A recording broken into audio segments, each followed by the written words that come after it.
Sherlock Holmes and the Phantom Passenger. Chapter 1. A most peculiar telegram. In recording the numerous cases which have illustrated my friend Sherlock Holmes's remarkable gifts, I have found none more singular than that which occupied our attention during the bitter winter of 1887. The affair began, as so many of our adventures did, in our quarters in Baker Street, where I was still sharing rooms with my friend in those days before my marriage. The morning in question was one of those raw, penetrating days for which our English winters are so justly infamous. A thick, yellowish fog had descended upon London, rendering the view from Holmes's windows little more than a study in ochre shadows. I had stopped by, as was my custom when my practice permitted, to find my friend in an uncommonly agitated state. He was standing by the window, his tall, lean figure silhouetted against the murky light, his pipe sending elaborate curlicues of smoke into the already oppressive atmosphere.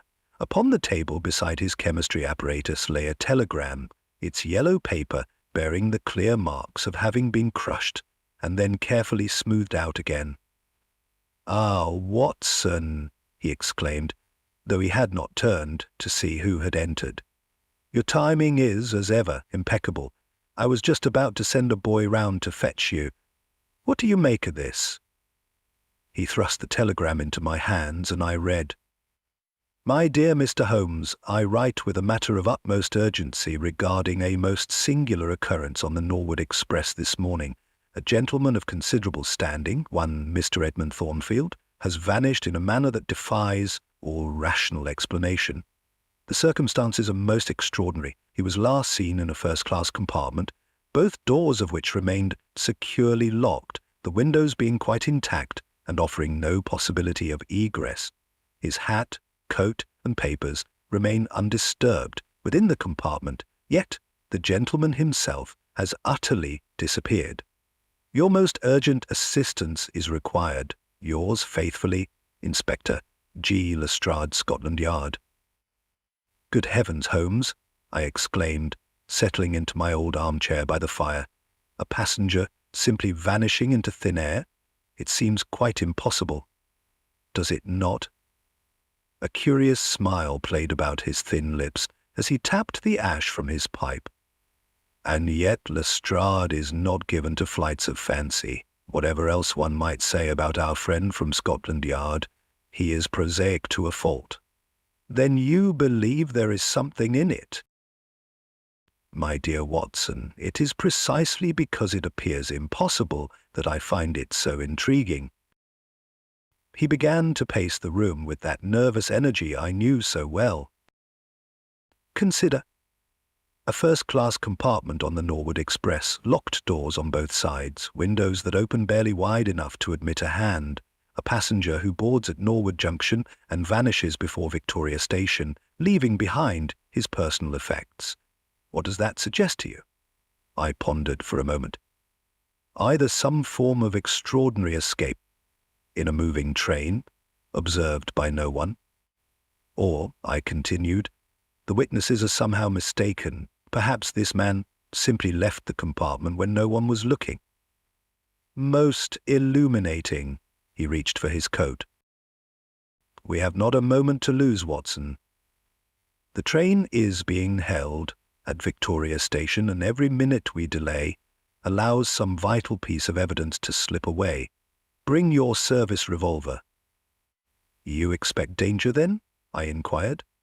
"I expect nothing, my dear fellow. I merely observe that when a man vanishes from a locked room, leaving behind his possessions but taking with him a deadly secret, danger is rarely far behind." As we descended the 17 steps to Baker Street, I could not shake a profound sense of unease.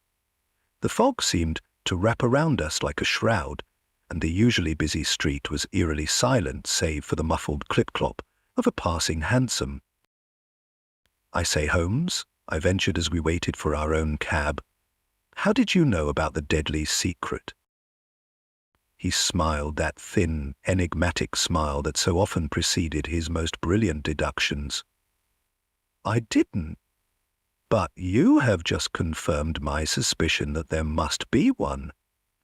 No man arranges so elaborate a disappearance without excellent cause, and I dare say we shall find Mr. Thornfield's reasons most enlightening indeed, assuming, of course, we find Mr. Thornfield himself." With that cryptic pronouncement he fell silent, and we rode toward Victoria Station through the thickening fog, each lost in our own thoughts. Little did I know then that we were embarking upon a case that would test not only Holmes's remarkable deductive powers, but also our very understanding of what was possible within the bounds of reason and law. Chapter 2. The Empty Compartment. Victoria Station presented a scene of barely contained chaos when our hansom deposited us at its imposing entrance. A considerable crowd of onlookers had gathered, merchants, clerks, and labourers alike, their social distinctions momentarily forgotten in their shared curiosity, held at bay by a cordon of constables who maintained order with that peculiar mixture of firmness and deference characteristic of London's finest. "Stand back there, if you please, sir," one particularly zealous officer was saying to a well-dressed gentleman. "Inspector's orders. Begging your pardon, sir." Inspector Lestrade met us at the platform, his ferret-like features drawn with concern. "Mr. Holmes," he said, touching his hat brim. "Dr. Watson. I cannot tell you how gratified I am by your swift response. The newspapers will be upon us within the hour, and I confess this business has me quite confounded." "Pray give us the particulars, Inspector," Holmes replied, his sharp, observant eyes already scanning the length of the Norwood Express, which stood silent and imposing beside the platform, great clouds of steam still rising from its locomotive. "The missing passenger is one Edmund Thornfield, aged 45, a solicitor of some repute in Lincoln's Inn Fields," Lestrade began, leading us toward a first-class carriage. "He boarded at Norwood Junction at precisely 8:15 this morning. At 47 minutes past 8, as the train approached Victoria, the conductor, James Hawkins, passed through checking tickets. When he reached this compartment," here he gestured to a door marked with a chalk cross, "Thornfield had vanished, though his hat, coat, and leather portfolio remained precisely where he had placed them." "And the compartment was locked?" Holmes inquired, already examining the door with his lens. "On both sides, Mr. Holmes. The windows, as you can see, cannot be opened more than a few inches, barely enough to pass a hand through. We've interviewed every passenger in the adjacent compartments. None saw or heard anything untoward." Holmes had begun his examination of the compartment with that methodical precision I knew so well. His grey eyes darted from floor to ceiling as he moved with the efficiency of a bloodhound on a scent. He paused at the window, paying particular attention to the brass fittings, then knelt to study something near the leather-upholstered seat. "Most illuminating," he murmured. "Tell me, Inspector, was anything disturbed when you found the compartment?" "Anything disturbed when you found the compartment?" "Nothing, sir. Everything was just as you see it now." "Including this?" Holmes asked, pointing to a small scuff mark on the leather seat. I believe so, yes," Lestrade replied, with that slight hesitation I had often observed when he found himself on uncertain ground. "Interesting. Very interesting." Holmes straightened up, his expression unreadable. "I should like to speak with the conductor, if you please. And I shall need a complete list of all passengers who boarded at Norwood Junction." As Lestrade hurried off to comply, I ventured, "Have you formed any theory, Holmes?" "Several, my dear Watson, though I must admit the truth may prove stranger than any of them." He picked up Thornfield's abandoned hat, examining the maker's mark inside the brim. "Tell me, what do you make of our missing solicitor's choice of headwear?" I studied the well-made but unremarkable black bowler. It seems perfectly ordinary for a man of his station. Precisely, Holmes exclaimed, with that familiar gleam in his eye. Perfectly ordinary, almost too ordinary, wouldn't you say? And observe the slight discoloration on the band, most suggestive.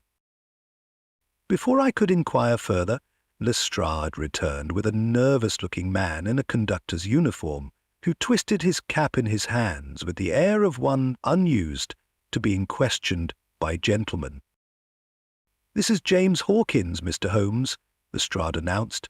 "He was the last person to see Mr. Thornfield." "Indeed?" Holmes fixed the conductor with his penetrating gaze. "Tell me, Mr. Hawkins, did you notice anything unusual about Mr. Thornfield's behaviour when you took his ticket?" "Well, sir," Hawkins began, his accent betraying his East End origins. "Now that you mention it, he seemed rather agitated-like.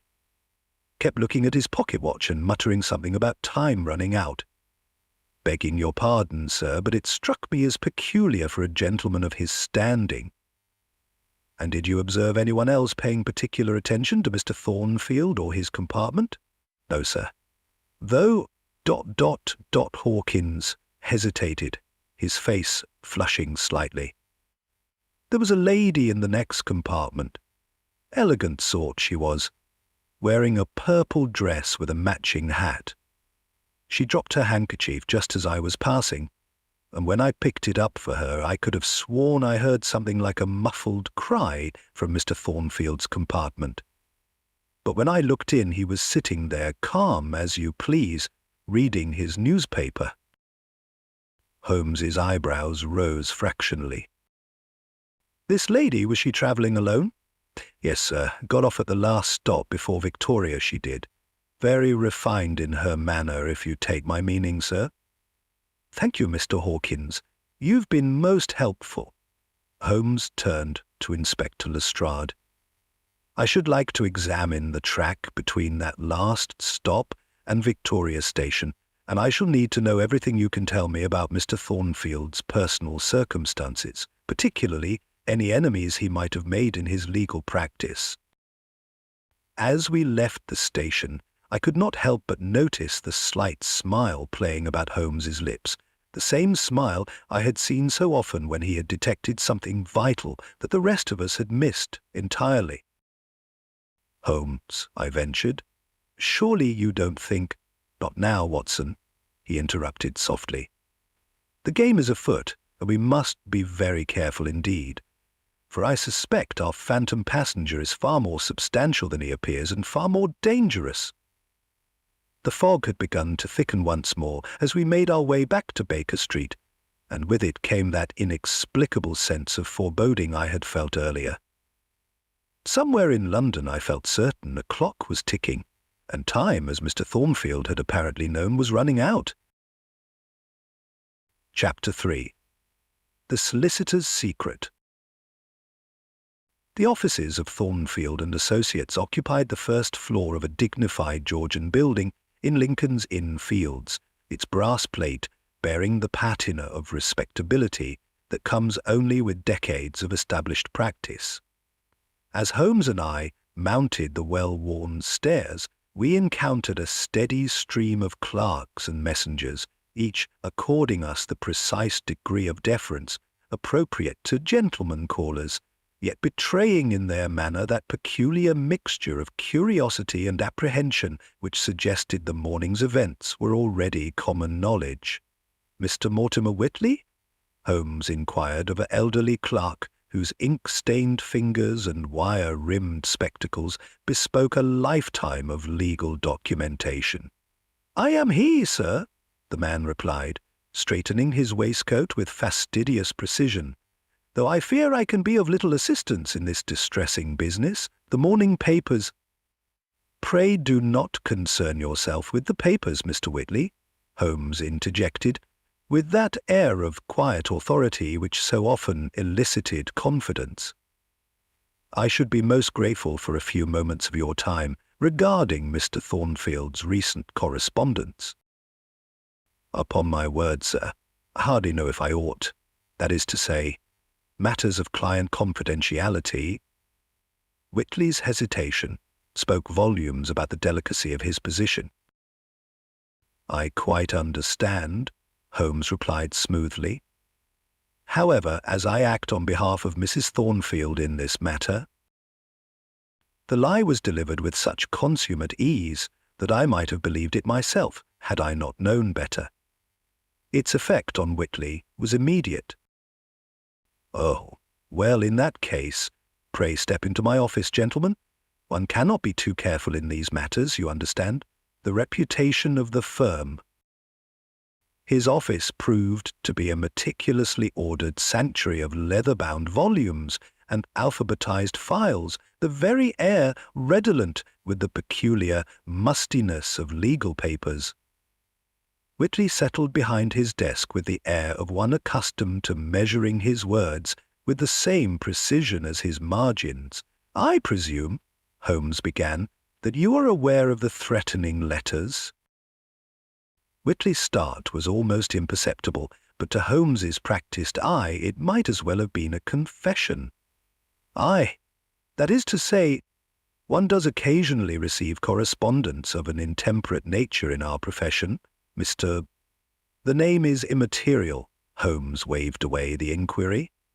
"What interests me is the letter that arrived last Tuesday, written on blue paper with a distinctive watermark. I believe you placed it yourself upon Mr. Thornfield's desk." I confess I had no idea how Holmes could know such a detail, but Whitley's reaction confirmed its accuracy.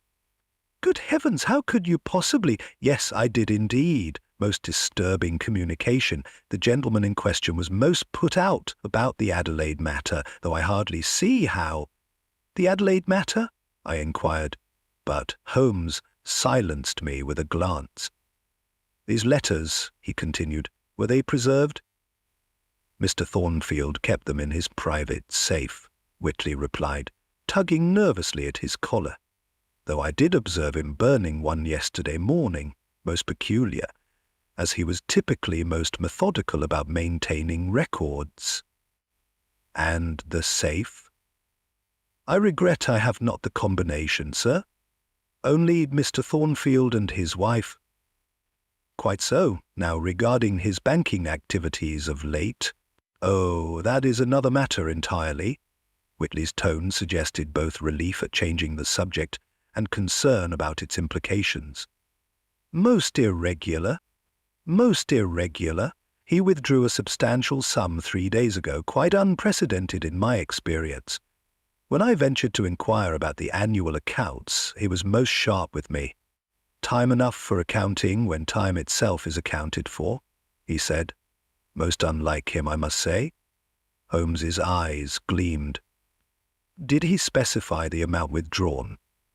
£5,000, sir, in bearer bonds and Bank of England notes. I dare say it caused quite a stir at the bank. Mr. Thornfield was most insistent about the denominations." "One final question, Mr. Whitley. Did Mr. Thornfield ever mention a lady in purple?" The clerk's reaction was extraordinary. His already pale complexion became positively ghostly, and his hands trembled as he reached for his handkerchief. I believe I hear one of the junior clerks calling. If you'll excuse me, gentlemen." He fairly fled from his own office, leaving Holmes and me alone among the meticulously ordered files. "Well, Watson," Holmes remarked, carefully pocketing the telegram fragment, "what do you make of that?" "It seems clear that Thornfield was involved in something that frightened him considerably," I ventured. "Though what connection there could be between a legal matter, £5,000, and a mysterious lady in purple—" "Ah, but you perceive the central point." Holmes's eyes sparkled with that peculiar light that suggested he was already several steps ahead in his deductions. "I confess I do not. Consider, my dear fellow, why would a man who is typically most methodical about maintaining records suddenly burn correspondence? Why withdraw such a specific sum in such specific denominations? And why, here he paused significantly, why would the mention of a lady in purple so disturb a man who has spent 40 years handling the most confidential of legal matters? Our next port of call proved to be a handsome villa in St. John's Wood, where we were admitted by a maid whose starched apron and precise curtsy spoke of a well-ordered household. Mrs. Helena Thornfield received us in a morning room whose appointments bespoke both taste and comfort, without ostentation. She was a handsome woman of perhaps 35. Her grey silk morning dress perfectly suited to her position, though I observed her hands clasped together with barely suppressed agitation. "I presume, Mr. Holmes," she began without preamble, "that you have come about the Adelaide inheritance?" Holmes's eyebrows rose fractionally. "You are aware of the matter, then?" "How could I not be?" She gave a laugh entirely devoid of mirth. "Lady Adelaide Blackwood and her peculiar will have quite consumed my husband's attention these past weeks. The trust was to mature at midnight yesterday, you understand. Edmund was quite convinced there was some irregularity in the document, though he would not speak of it directly. Only that time was of the essence."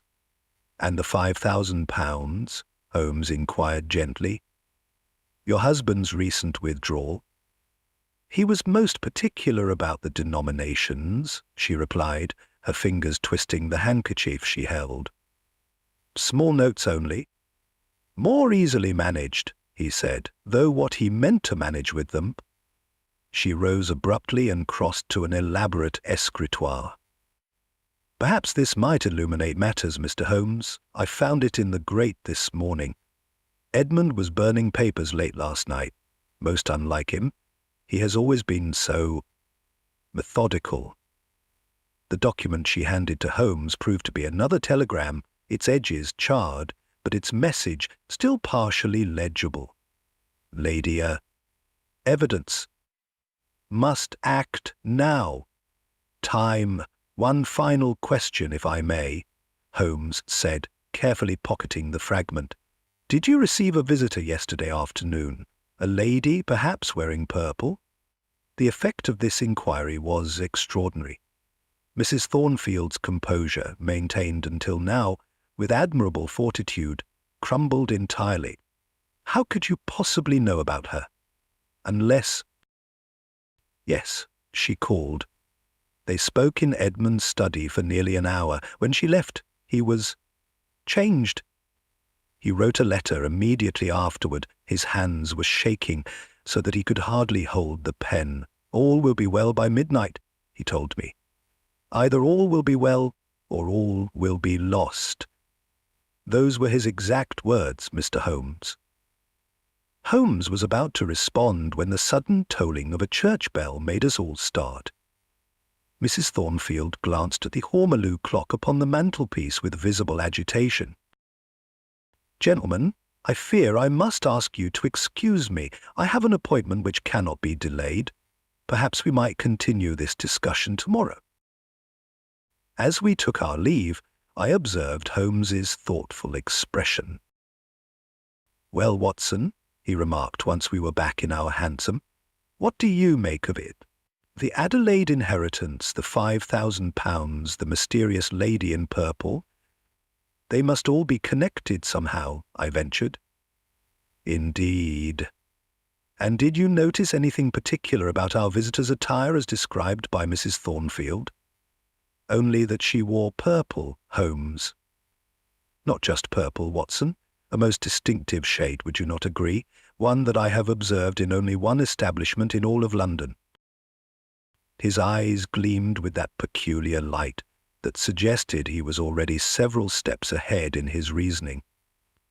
"I believe it's time we paid a visit to Regent Street. That particular shade of purple, combined with the quality of the material Mrs. Thornfield described, speaks of only one possible source. Driver, to Madame Beauchamp's millinery establishment, and pray make haste." Chapter 4. threads in purple. "Upon my word, Holmes," I exclaimed, as our hansom clattered along Regent Street, "how did you deduce the lady's milliner from nothing more than a glimpse of her hat?" My companion smiled that slight, satisfied smile which I had come to associate with his more brilliant deductions. "Hardly a deduction, my dear fellow. I merely dispatched one of my Baker Street irregulars to make inquiries at every milliner's shop between Norwood and Victoria Station. Young Wiggins has a remarkable eye for detail and a particular talent for extracting information from shopgirls. He reported that only one establishment in London produces that precise shade of purple, a fact which their proprietress guards most jealously." "And you believe this establishment might lead us to our mysterious lady?" "Consider, Watson. A lady of evident refinement purchases a distinctive hat mere days before a most peculiar disappearance. The hat itself is chosen to be noticed, to draw the eye. Why would one wish to be so memorable unless—" "Unless what, Holmes?" "Unless being noticed was precisely the point." Our cab drew to a halt before an elegant shop front, its gilt-edged windows displaying confections of silk and feathers calculated to catch the eye of London's most discriminating ladies. A carefully lettered sign proclaimed Madame Beauchamp's millinery establishment, and beneath it, in slightly smaller letters, "By royal appointment." The latter, with that particular flourish which suggested aspirational rather than actual patronage. The shop bell tinkled with refined discretion as we entered. A young shopgirl, her black dress and starched apron indicating her status as a senior assistant, approached with that peculiar mixed apron indicating her status as a senior assistant, approached with that peculiar mixture of deference and hauteur perfected by those who served the wealthy. "Good morning, gentlemen," she said, her accent suggesting an expensive finishing school. "How may we be of assistance?" "Pray inform Madame Beauchamp that Mr. Sherlock Holmes would be most grateful for a moment of her time," Holmes replied, presenting his card with an aristocratic flourish that caused the girl to revise her initial assessment of our social standing. "At once, sir," she murmured, disappearing through a curtained doorway. Moments later, we were ushered into a private salon where Madame Beauchamp herself awaited us. She proved to be a handsome woman of middle years, her silver-streaked hair arranged with artistic precision, her black silk dress indicating both prosperity and proper widowhood. "Mr. Holmes," she said, extending her hand with Parisian grace, "I have of course heard of your reputation, though I cannot imagine what interest London's foremost consulting detective could have in my humble establishment." "Madame," Holmes replied, executing a small bow, "I seek information regarding a lady who purchased one of your distinctive creations yesterday morning, a hat in that particularly striking shade of purple for which you are justly renowned." I observed a slight tightening around Madame's carefully painted lips. "You must understand, Mr. Holmes, that discretion is the very foundation of my business. My clients expect—" "Quite so," Holmes interjected smoothly. "However, when matters of life and death intrude upon matters of fashion, even the most rigorous discretion must occasionally bow to necessity." "Life and death?" Madame's perfectly arched eyebrows rose fractionally. "Surely you exaggerate, sir?" "I fear not. The lady in question was observed this morning on the Norwood Express shortly before a fellow passenger vanished under most suspicious circumstances." Mon Dieu! The exclamation, though theatrical, contained a note of genuine concern. After a moment's hesitation, she continued, "The lady ordered the hat a week ago, paid in cash, which is somewhat unusual for an order of that magnitude. She gave no name, but—" Here she paused significantly. "Yes?" "She wore a brooch, most distinctive, the letter A in diamonds. I noticed because it matched the monogram on her handkerchief." "Most illuminating," Holmes murmured. And her manner? Did she appear agitated? On the contrary, monsieur, she was most composed, most elegant, though ... Madame Beauchamp's voice dropped to a confidential whisper. There was something in her eyes when she spoke of the Adelaide estate that gave me pause. The Adelaide estate? I ventured, but Holmes silenced me with a glance. One final question, if you please, he said. Did this lady happen to examine any of your mirrors with particular attention? Madame's start was most eloquent. Why, yes, she spent several minutes studying the angle of the triple glass in our fitting room. Most peculiar, she seemed more interested in the mechanism of its movement than her own reflection. Holmes's eyes gleamed with that particular light I knew so well. Thank you, madam.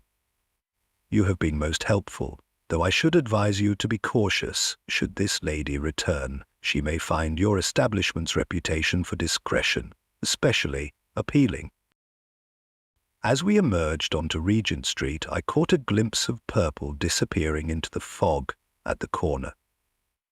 Holmes, surely that's after her, Watson. The game is not yet done. But even as we gave chase through the swirling London murk, I felt rather than saw someone following us through the fog. When I turned to look, there was nothing there but shadows and swirling mist. Yet the sensation of being observed remained unnervingly acute. Chapter 5. Smoke and Mirrors. Our pursuit of the lady in purple through the fog-shrouded Regent Street proved fruitless, though Holmes appeared more amused than disappointed by her escape. "Come, Watson," he said, adjusting his cuffs with that fastidious precision which often preceded his most significant revelations.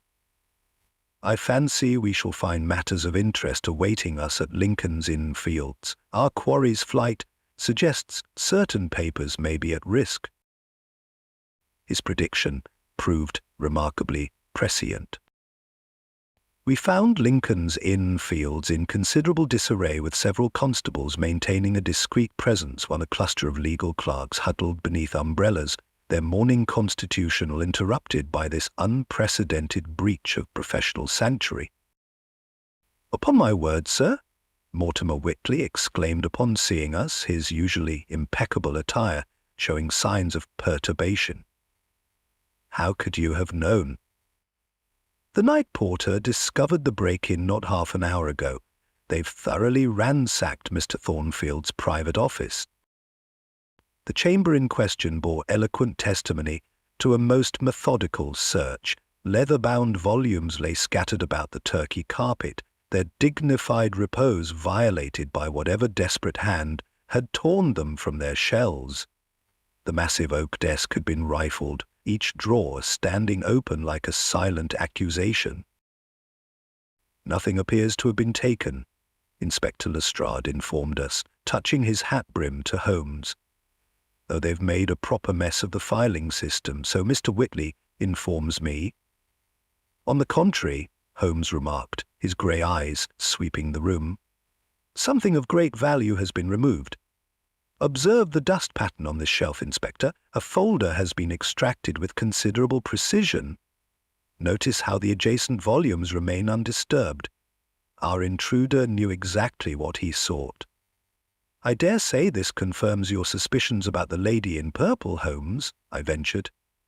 "It confirms, my dear Watson, that we are dealing with a conspiracy of considerable sophistication, a burglar who ignores a silver inkstand of considerable value, yet takes time to examine legal documents. Most illuminating indeed." He paused by the window, examining the sill with his lens. "Tell me, Mr. Whitley, was there not a file relating to the Adelaide estate kept in this office?" The clerk's start of surprise was most eloquent. "Why, yes, Mr. Holmes, but how could you possibly—" He was interrupted by the arrival of a boy in messenger's livery, bearing a note addressed to Mrs. Thornfield in a hand disguised by the expedient of newspaper clippings arranged with painstaking precision. "Madam," Holmes read aloud, having obtained the lady's permission. Your husband's absence may yet be explained to your advantage. Pray attend the Norwood Express platform at Victoria Station tomorrow at precisely 10 o'clock. Come alone, or all shall be revealed. Most interesting. No signature, naturally. But surely you don't mean for Mrs. Thornfield to comply with this outrageous demand? I exclaimed. By no means, Watson, though I fancy we might derive some advantage from appearing to do so. He turned to Lestrade. I should like to examine the train compartment again, Inspector. I have a particular theory regarding its mechanism that requires verification. The railway carriage, when we reached it, stood isolated in a siding, maintaining its air of inscrutable mystery. Holmes spent nearly an hour examining every inch of its construction, paying particular attention to the door mechanisms. Ah! He exclaimed suddenly, his fingers tracing an almost invisible groove in the woodwork. Just as I suspected. Watson, you recall the Edinburgh disappearance of '82? I cannot say that I do, Holmes.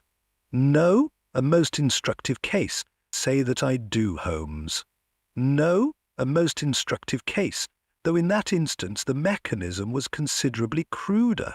Modern engineering has made remarkable strides. He straightened up, brushing dust from his knees. I should very much like to speak with the railway company's chief engineer. Inspector? A Mr. Harrison, I believe. Harrison? Lestrade's ferret-like features showed surprise. But we've already questioned him thoroughly. Indeed, I have just signed a warrant for the arrest of Frederick Pembroke. The evidence clearly shows— My dear Lestrade, Holmes interrupted with that peculiar smile which suggested he knew far more than he was willing to reveal. I fear you may find Mr. Pembroke's alibi for the crucial period quite unassailable, though I should be most interested to hear his account of certain financial transactions relating to the Adelaide Trust. I say, Holmes, I interjected, recalling our encounter at the millinery shop, surely Pembroke's presence there this morning provides him with a perfect alibi for the hours during which certain other events were transpiring, my dear fellow, though I fancy his appearance was not entirely coincidental. He turned to Mrs. Thornfield, who had maintained an admirable composure throughout. Madam, I must ask you to trust me implicitly in this matter. The note you received suggests our opponent's hand may be forced sooner than he anticipates. Watson, I shall require your assistance tonight. Bring your service revolver. As we departed Victoria Station, I observed a familiar figure watching us from the shadows of the booking office. Holmes, I whispered, that man— Yes, I had noticed our friend in the grey ulster. The third time we've encountered him today. By my count, most gratifying. He confirms several of my theories regarding this curious affair. Then you know who he is? I know what he represents, Watson, though the who, I fancy, may surprise even our friend Lestrade when all is revealed. But come, we have preparations to make if we are to be ready for tomorrow's performance. Performance, Holmes? Indeed, for I suspect our phantom passenger may be preparing for his final journey unless we can persuade him to disembark somewhat earlier than he intends. Chapter 6. The Adelaide Connection. Dawn had scarcely touched the spires of London when Holmes and I found ourselves ensconced in a first-class waiting room at Victoria Station. The previous night's preparations, about which Holmes had maintained an air of sphinx-like inscrutability, had culminated in our current vigil, though its purpose remained as opaque as the morning fog pressing against the windows. "Patience, Watson," Holmes murmured, noting my restiveness. "Our friend from the railway engineering works should arrive momentarily. Observe."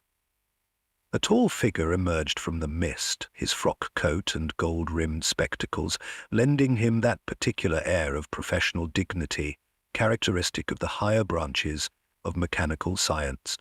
At his heels trotted a smaller man, whose cloth cap and oil-stained fingers proclaimed his status as a working engineer. "Mr. Harrison," Holmes greeted them. "And Mr. Perkins, if I am not mistaken.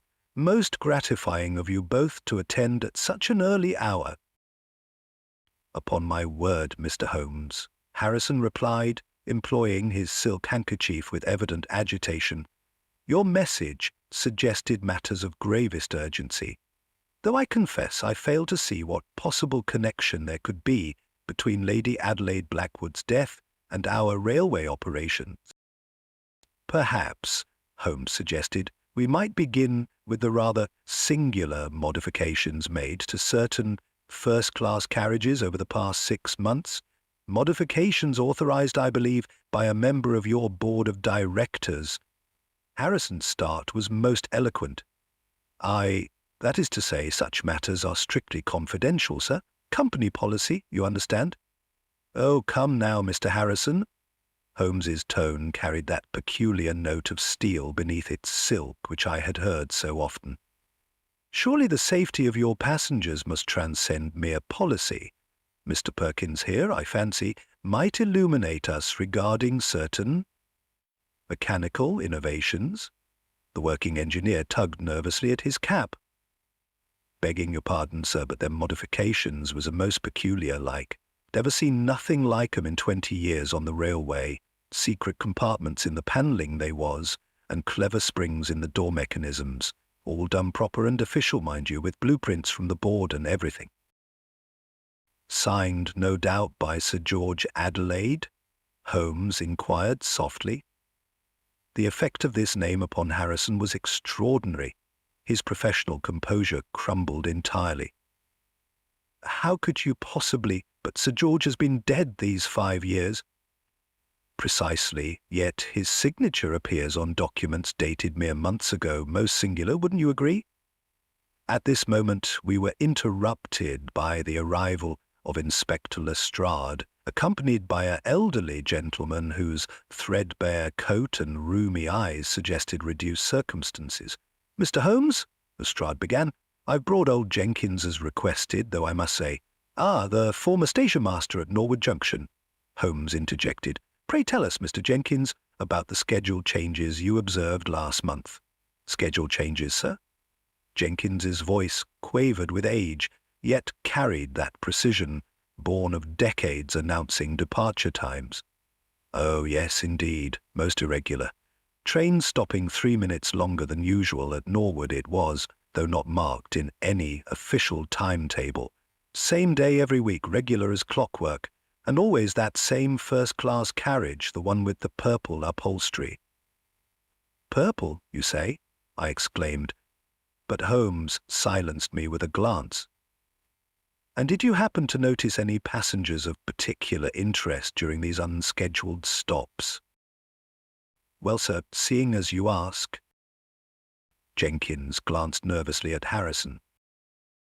"There was a lady, most elegant she was, always wearing purple, and a gentleman who looked uncommon like Sir George Adelaide, though of course it couldn't have been him being dead and all. Made me think I was going senile, it did."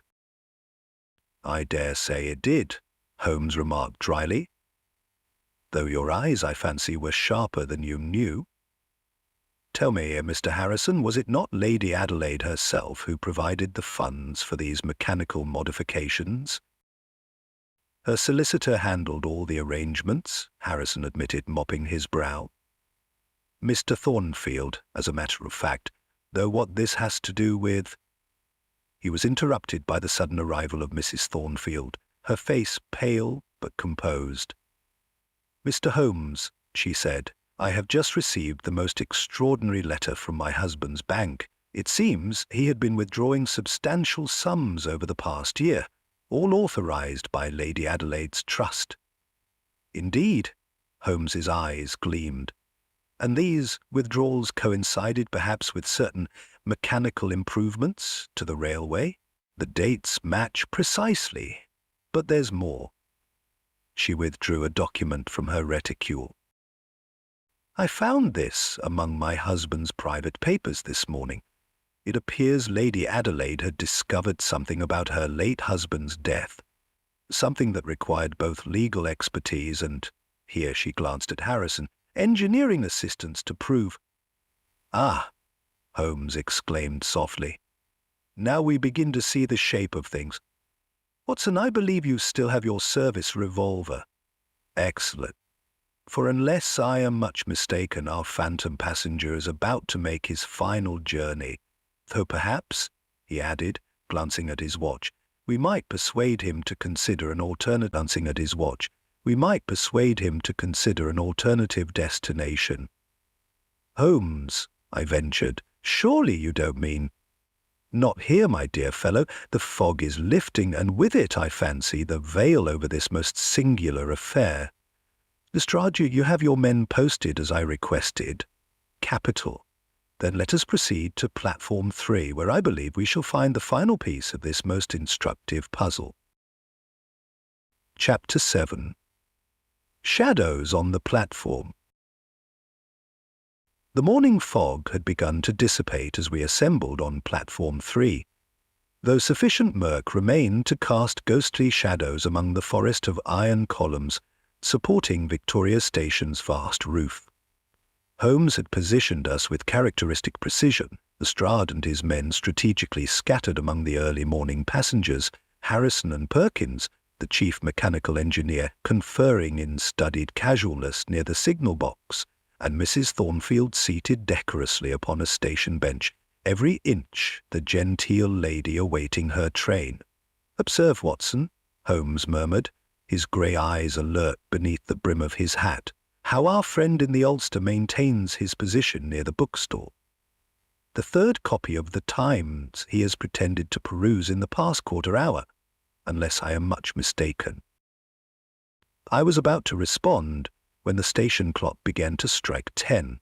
As the last chime faded into the general hubbub of the station, a porter appeared pushing a luggage trolley with a singular item upon it, a brass-bound trunk of evident antiquity, its surface bearing the patina of extensive travel. "Most irregular, sir," the porter was saying to Harrison, touching his cap with proper deference. "Found it in the left luggage office, we did.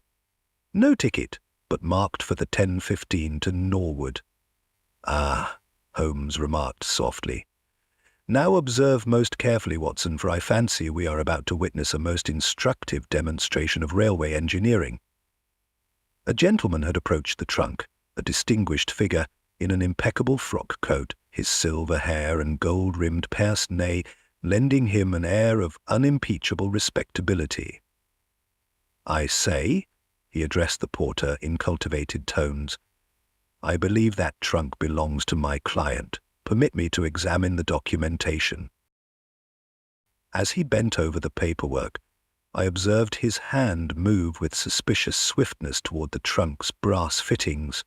Holmes's cry of "Now!" shattered the morning calm like a thunderbolt. The transformation that followed was extraordinary. The gentleman's dignified demeanor vanished as he sprang away from the trunk with the agility of a trained acrobat. Lestrade's men converged from all directions, but our quarry displayed remarkable resourcefulness, diving beneath the luggage trolley and emerging on the far side with remarkable agility. "After him, Watson!" Holmes shouted, "but mind the second trunk." Even as we gave chase, I noted a peculiar detail, an identical brass-bound trunk being hurriedly conveyed toward a first-class carriage by two porters I did not recall seeing before. Holmes, however, made no move to pursue it, his attention fixed upon our fleeing quarry.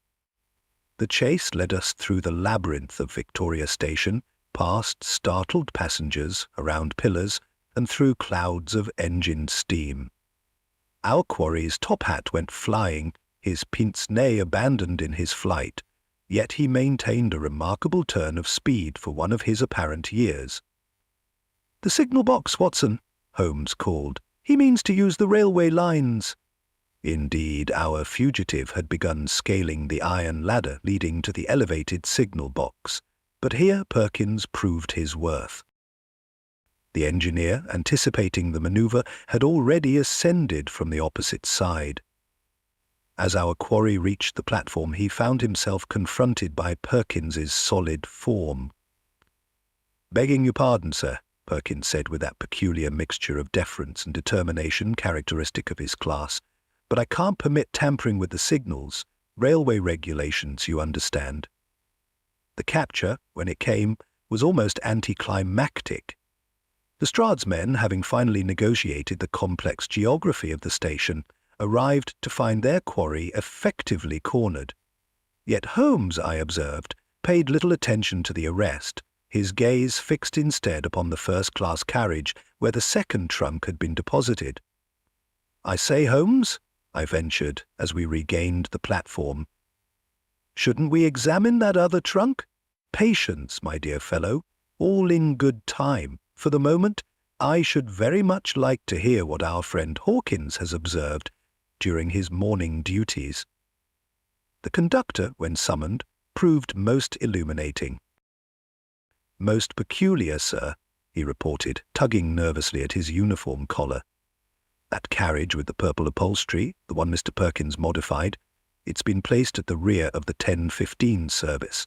Against regulations, that is, should be in the middle of the formation by rights." "Indeed?" Holmes's eyebrows rose fractionally. "And did you happen to notice anything else irregular? The timing of the signals, perhaps?" "Now that you mention it, sir." Hawkins glanced nervously at Harrison. "The signals for the Norwood Junction have been showing odd delays, 3 minutes exactly, every time that particular carriage passes through." "Just as Jenkins observed," I exclaimed.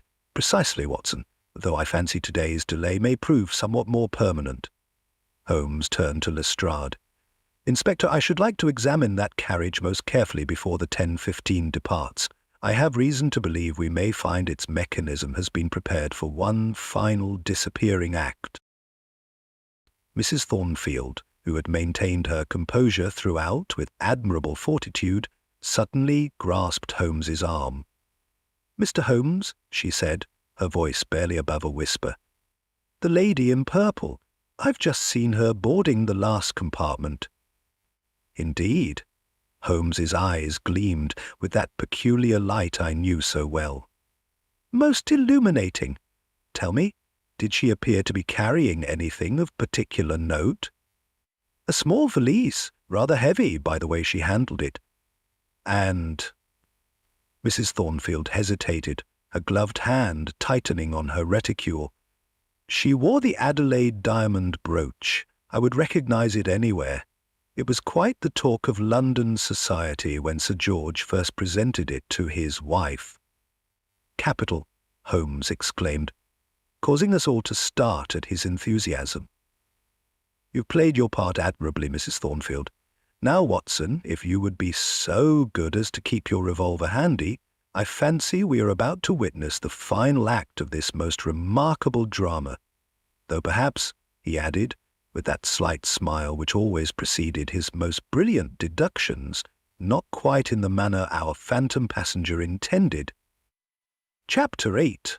The Final Station. The 10:15 to Norwood Junction had scarcely cleared Victoria Station when Holmes sprang into action with that peculiar energy which marked his moments of crisis. "Quick, Watson," he exclaimed, hurrying us toward a waiting hansom. "We must reach Norwood ahead of the train. Lestrade's men have their orders. They will follow with the second cab." As our hansom clattered through London's fog-shrouded streets, I ventured to inquire about his strategy. "My dear fellow," Holmes replied, his grey eyes alight with that singular intensity I knew so well, "consider. What manner of man would go to such elaborate lengths to impersonate his own deceased brother?" Before I could respond, we had arrived at Norwood Junction. Holmes led us not to the platform, but to a small door marked private, where we found Inspector Lestrade and his men already assembled. Absolute silence now, Watson," Holmes whispered. "Lives may depend upon perfect timing." The passage beyond the door revealed a warren of maintenance tunnels beneath the station. Holmes positioned us behind a massive pillar just as the rumble of approaching wheels resonated through the underground chamber. Above us, the 10:15 from Victoria rolled to a stop. What followed occurred with the precision of a theatrical performance. Through gaps in the stonework, I observed the lady in purple alight from her compartment, moving with studied grace toward the rear of the train. At that precise moment, a figure emerged from the shadows, a distinguished gentleman whose bearing spoke of generations of privilege. "Everything is prepared?" the lady inquired, her gloved fingers toying with a distinctive diamond brooch. "My dear accomplice," the gentleman replied with exquisite courtesy, "I rather think we have performed this charade long enough. Poor Mr. Thornfield very nearly upset our plans with his inconvenient investigations." "He was becoming rather troublesome," she agreed with a cold laugh. "Though I must say, his unfortunate accident in our mechanical compartment was really quite ingenious, just as effective as your disposal of your dear brother 5 years ago." "I would not speak so freely of Sir George's demise," he cautioned, though his tone carried a note of pride. "The proper application of mechanics, combined with a well-compensated physician's silence, has served us admirably, though I dare say tonight's employment of our special carriage will be the last." "Quite right, Mr. James Adelaide," Holmes's voice rang out as he stepped from concealment, "though perhaps not in the manner you intended." The transformation in both parties was extraordinary. James Adelaide's patrician demeanour crumbled into something altogether more feral, while the lady's triumphant poise dissolved into naked fear. "Impossible," James snarled, his cultured accents slipping. "You cannot prove—" "Your impersonation of Sir George, the mechanical compartment designed for your appearances and disappearances, the murder of your own brother, followed by that of Mr. Thornfield when he discovered the truth. I fancy the evidence speaks rather eloquently." Holmes's voice carried that peculiar note of steel beneath its silk. "The railway board may have been deceived by Sir George's signatures appearing after his death, but the modifications to this carriage tell their own tale." "As does this, I fancy," remarked Lestrade, emerging with his men from various concealed positions. The click of handcuffs echoed through the tunnel as the constables secured both prisoners. "Upon my word, Mr. Holmes, a proper pair of villains, though I dare say the hangman at Newgate will soon have the final word." Mrs. Thornfield, who had maintained a dignified silence throughout, spoke at last. "Then my husband died trying to expose their scheme?" "He died, madam, in the service of justice," Holmes replied with grave courtesy, "though I fancy his sacrifice will ensure these two pay the fullest penalty of the law." As we watched Lestrade and his men lead both James Adelaide and the lady in purple away to their final reckoning, I could not help but reflect on the grim symmetry of the affair. Later, over brandy in Baker Street, I remarked as much to Holmes. "Indeed, Watson," he replied, filling his pipe with his evening tobacco. "A fortune, a murder, and a mechanical marvel, all serving to obscure one simple truth, that justice, like a railway line, inevitably reaches its terminal. The Adelaide fortune will now pass to its rightful heirs, and 2 more criminals have reached their final station. Their last journey will be somewhat shorter than they planned, Holmes. Upon my word, my dear fellow," he remarked, with that slight smile I knew so well, "I rather think it will." It was not until several days after the dramatic events at Norwood Junction that I found opportunity to inquire more deeply into the particulars of the case. Holmes and I sat before a cheerful fire in our Baker Street quarters, he occupied with his after-dinner pipe, while I made notes for what I hoped might become a record of this most singular affair. "I confess, Holmes," I ventured at length, "several aspects of the business remain rather obscure to me. The mechanical contrivance, for instance, how exactly did it operate?" Holmes rose and fetched a roll of technical drawings from his desk. "Observe, Watson," he said, spreading them before me. The ingenuity lies in its very simplicity. The compartment floor beneath the seat could be swiftly lowered into a hollow space between the tracks, created during those supposedly routine maintenance works. The seat itself was mounted on perfectly balanced springs, allowing it to return to position without betraying the absence of its occupant. But surely such a device would require exceptional timing.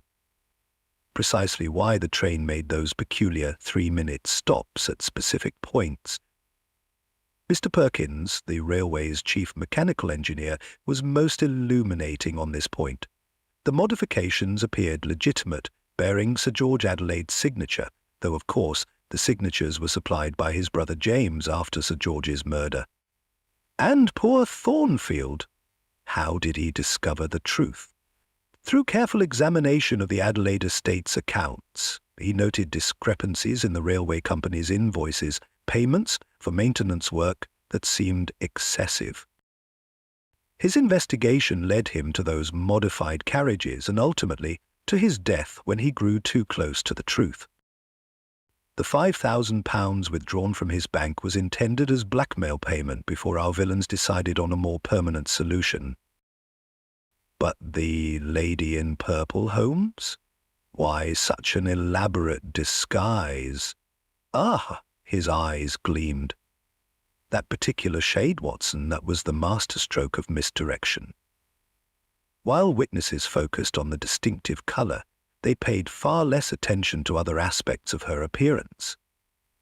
She was, in fact, James Adelaide's accomplice, helping him maintain the illusion of his brother's occasional appearances. The diamond A brooch was a rather theatrical touch, I must say, flaunting the very evidence of their deception. Good heavens, Holmes! Then the mechanical compartment served both for Thornfield's murder and James Adelaide's impersonation of his brother. Precisely so. James would emerge at crucial moments to sign documents or make brief appearances, maintaining the illusion that Sir George was still alive and in control of the estate. The lady in purple provided the necessary diversions and alibis, most ingenious, though ultimately fallible. A rather specialized addition to the science of detection, Holmes. My dear fellow, he replied, sending a perfect smoke ring toward the ceiling. In an age of mechanical marvels, we must be prepared to combat mechanical crimes. Though I fancy few criminals will attempt quite so theatrical a performance in future, particularly given that both James Adelaide and his accomplice now await the hangman at Newgate. The fire had burned low, and outside our windows a thick London fog had begun to settle over Baker Street. Somewhere in the distance we could hear the muted whistle of a train, a commonplace sound that now, perhaps, carried just a touch more mystery than it had before. Thank you for tuning in to Cafe Stories. If you enjoyed the intrigue and suspense, be sure to subscribe and hit the bell icon to stay updated on more captivating detective adventures. Your support keeps the stories coming and the mysteries alive.